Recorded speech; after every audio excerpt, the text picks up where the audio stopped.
అనిల్కి ఇవ్వాల్సిన క్రెడిట్స్ మాకు ఇచ్చావు. సంక్రాంతి సుల్తాను అవన్నీ అనిల్వి. వెంకటేష్ గారు వాళ్ళిద్దరు కలిపి చేస్తూ వచ్చింది ఇది.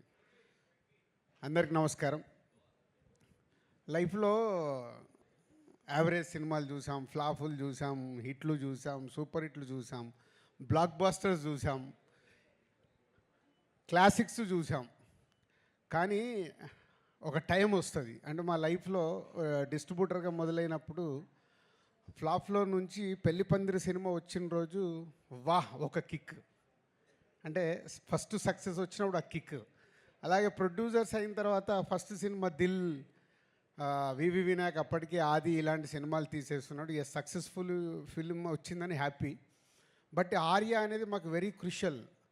Upcoming hero, second film hero, కొత్త డైరెక్టరు, కొత్త ఒక కాన్సెప్ట్తో తీస్తున్నాం. అప్పుడు మళ్ళీ ఆర్య ఒక కిక్ ఇచ్చింది. తర్వాత ఎన్నో సినిమాలు చేస్తూ 58వ సినిమా లాంచ్ అయ్యాం. ఈ 58th ఫిలిం ఎంత స్పెషల్ అయిపోయిందంటే ఒక అద్భుతం, ఒక మహా అద్భుతం, ఊహించని అద్భుతం జరిగితే ఎలా ఉంటుందో లైఫ్లో అలాంటి మూమెంట్లో ఉన్నాం మేము లాస్ట్ 3 days నుంచి. అండ్ అనిల్ ముందు నుంచి 8 సినిమాల్లో 6 సినిమాలు మా బ్యానర్తోనే చేశారు. వెంకటేష్ గారితో 4వ సినిమా ఇది. సో అంత ఒక పాజిటివ్ వైబ్, ఒక టీం, ఒక ఎనర్జీ, ఒక పాజిటివ్నెస్. లేదు ఈ సినిమా సూపర్ హిట్ కావాలి. మీరు ఇందాక ప్రోమోట్ చూస్తుంటే అందరం మాట్లాడుతూనే ఉన్నాం, సంక్రాంతికి వస్తున్నాం, బ్లాక్ బాస్టర్లు కొడుతున్నాం.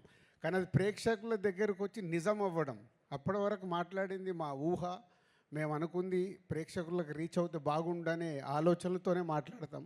కానీ ప్రేక్షకుల దగ్గరికి వెళ్ళి అంత అద్భుతమైన రెస్పాన్స్ రావడం ఈ సంక్రాంతి వస్తున్నాంకి అనిల్ ఆ సాంగ్లో ఎందుకు పెట్టాడో తెలియదు. బ్లాక్ బాస్టర్ పొంగల్, అది మాకైతే బ్లాక్ బాస్టర్ పొంగల్ అయింది. ఈ సంక్రాంతి ఫర్ ఎవర్. ఇంకా మేము 20 ఏళ్ళు, 30 ఏళ్ళు, 40 ఏళ్ళు సినిమా తీసినా ఈ 2025 సంక్రాంతిని అయితే మర్చిపోలేము. Thank you Anil. And Venkatesh గారు, ఇందాక నేను చెప్పాను 4 సినిమాలు. ఎప్పుడు నేను చెప్తూనే ఉంటాను వెంకటేష్ గారి గురించి మాట్లాడాల్సి వచ్చినప్పుడు is only producers hero. Producers గురించి ఆలోచించి సినిమా రిలీజ్ అయ్యాక కూడా ఇప్పుడు అనిల్కు 100 ఐడియాలు ఉండొచ్చు డిఫరెంట్గా ప్రమోషన్ చేద్దామని. అక్కడ ఆ హీరో నిలబడ్డప్పుడే ఆ ప్రమోషన్లు అవుతాయి. అనిల్ ప్రతి తాటికి వెంకటేష్ గారు ఉండి ఆ ప్రమోషన్లు చేయించినందుకు సార్ మీకు హ్యాట్స్ ఆఫ్. ప్రతి డైరెక్టరు ఇలాంటి కొత్త థాట్స్ ఆలోచించి ప్రమోషన్ చేస్తే ఎంత అద్భుతం జరుగుద్దో మళ్ళొకసారి ప్రూవ్ చేసావు అనిల్. ప్రతి ఒక్కరు మేము కూడా మళ్ళీ నేర్చుకోవాల్సిన టైం వచ్చింది. ప్రతి సినిమాకి ప్రమోషన్స్ అనేది డైరెక్టర్ థాట్ని అందరూ 360 degreesలో అందరం మేము చేసినప్పుడే ఆ సినిమా ఇంత అద్భుతంగా రీచ్ అవుతుంది, అద్భుతమైన ఓపెనింగ్ తీసుకుంటుంది అనేది ప్రూవ్ అయింది. Thank you Anil.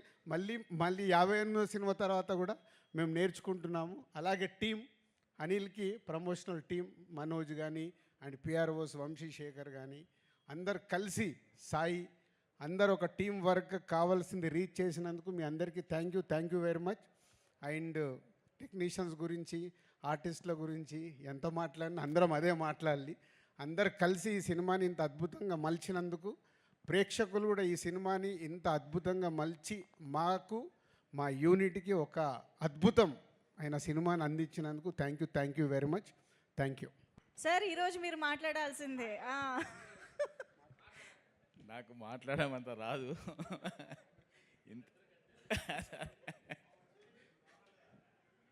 ఇంతటి పెద్ద విజయాన్ని అందించిన తెలుగు ప్రేక్షకులకు మొదట థ్యాంక్స్. నేను అనిల్ గురించి చాలా మాట్లాడాలనుకుంటా, కానీ అక్కడ మాట్లాడాలనుకుంటా ఇక్కడికి వచ్చేసరికి మర్చిపోతా. అనిల్, ఫస్ట్ నేను థ్యాంక్స్ చెప్పాల్సింది ఎన్టీఆర్ ఆర్ట్స్ హరి గారికి. ఆయన లేకపోతే ఆ రోజు మేము పటాస్ అనే సినిమా చూడకపోతే అనిల్ మాకు ఈరోజు లేడు. ఆ రోజు సినిమా చూడడం, ఆ సినిమా చేయడం, ఆ రోజు మా కాంపౌండ్లోకి వచ్చిన అనిల్ని మేము బయటకు పోనివ్వడం లేదు. మేమంటే అంత ఇష్టమేమో, ఆయన కూడా పోవాలనుకోవడం లేదు. ఫస్ట్ ఆయనకు థ్యాంక్స్ చెప్పాలి.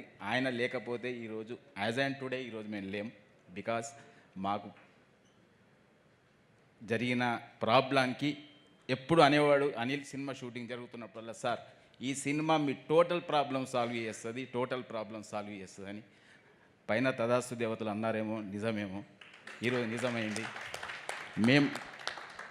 బావిలో పడిపోతున్నామని ఎంతమంది సంతోషపడుతున్నా అక్కడ పడ్డామనే లోపలనే పక్కన చూసుకుంటే వాళ్ళ పక్కన ఉన్నాం. ఆ credit goes to only Anil. Thank you very much Anil. Venkatesh గారు నిర్మాతల హీరో, ఆయన ఎప్పుడు ఇలా కాలర్ ఎగిరేస్తూ నడుస్తుంటాడు. అది ఓన్లీ నిర్మాత సన్గా ఆయన ఎప్పుడు నిర్మాత క్షేమం కోరుకుంటాడు కాబట్టి ఇప్పటికైనా కాలర్ ఎగిరేస్తూనే ఉన్నాడు. Thank you sir, thank you very much. Thank you. Thank you so much Shirish garu. So next నుంచి నేను మాట్లాడడం తగ్గియాలి, సిరీస్ స్టార్ట్ చేయాలి. So thank you GV garu. Prasad ఐమాక్స్లో cinema చూసి కిందికి దిగుతుంటే F2 ఎంత చేసింది సార్ గ్లాస్ అని అడిగారు. 130, 140 ఏదో ఉందండి అని. ఇది 200+ సార్ అని మార్నింగ్ షో అవగానే చెప్పిన జీవి గారికి థ్యాంక్ యూ అండి. అంటే ఒక మీడియా పర్పస్ పాయింట్ ఆఫ్ వ్యూలో ఒక సినిమా చూసినప్పుడు ఇది 200 కోట్ల సినిమా అవుద్దని మొదటి షోకే చెప్పారు. Thank you. అది నిజం అవ్వబోతుంది. So thank you very much మీకు. Thank you so much Raju garu and Sirish గారు. నాకు యాక్చువల్లీ పెదరాయుడు సినిమాలో ఎంఎస్ నారాయణ గారి డైలాగ్ గుర్తొస్తుంది. మేము ఇప్పటివరకు చూడని 2 విషయాలు అనిల్ గారి దయ వల్ల చూడగలిగాము. ఇళ్లలో పాతుకుపోయినటువంటి ఆడవాళ్ళందరినీ థియేటర్స్ దగ్గర చూస్తున్నాము. ఇంకోవైపు శిరీష్ గారు సమీర్ గారి మాటల్ని స్టేజ్ పైన చూస్తున్నామని అంటే అది అనిల్ గారి సినిమా వల్లే సాధ్యమైంది. సో మరి ఎస్, సంక్రాంతికి అనిల్ గారి సినిమా వెంకటేష్ గారి కాంబినేషన్లో వస్తే ఎటువంటి పండగ వాతావరణం ఉంటుందో థియేటర్స్లో చూపిస్తున్నటువంటి డైరెక్టర్కి ఇప్పుడు స్టేజ్ పైకి వెల్కమ్ చెప్పేద్దామా?